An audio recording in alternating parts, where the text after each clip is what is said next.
My teaching philosophy is really inspired by the subject I teach and centered around that, in that teaching biology and biodiversity and zoology to students here in Trinidad and Tobago is a joy to do, and I hope to inspire them with examples from the country that they're living in and studying in, which is so rich in interesting examples of biodiversity.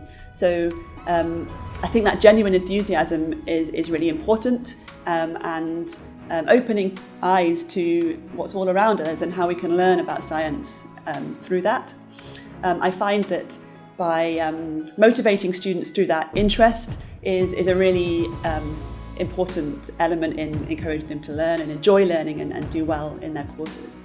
I have known Dr. Deacon as my lecturer for the last 2 years. I've had her for an environmental course and currently animal behavior. And she's a very enthusiastic and passionate lecturer. She's somebody who actually gets me excited. Dr. Deacon is someone who you can approach. She's always very friendly, very relatable with students. You never have to worry to approach her about any queries or concerns, and she's very relatable.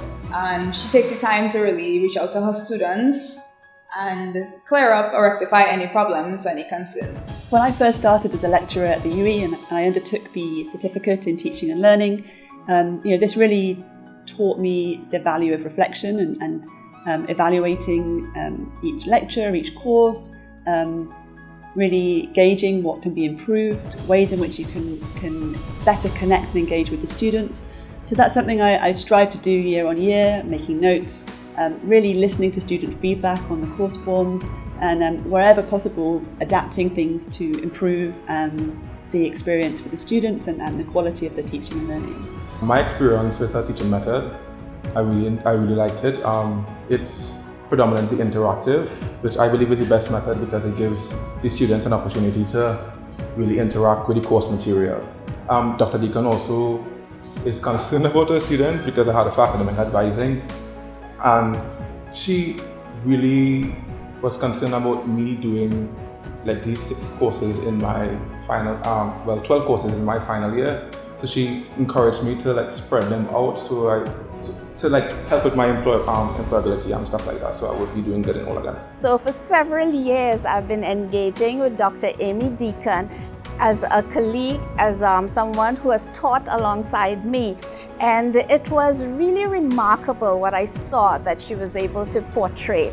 It's the passion she had for the field, and it's just not that alone that makes an excellent teacher, it's the love for your students. And with Amy, all of this just came together in her ability to communicate the science.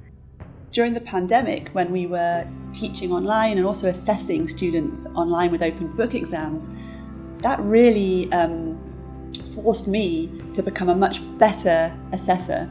And I found that designing exams that really tested the sort of understanding and application of knowledge was something that I became much, much better at during the pandemic, and I'm grateful for that. It's one silver lining that I'll certainly be using now that we're back to exam halls and timed exams. I've completely changed the way I think about writing exam questions, and I found that was very successful online, and I'm quite excited to try applying some of those things I learned to my teaching going forward. I am absolutely so delighted. There's no better deserving recipient of the Teaching Award as Dr. Amy Deacon. She embodies what it is to be an excellent teacher all around.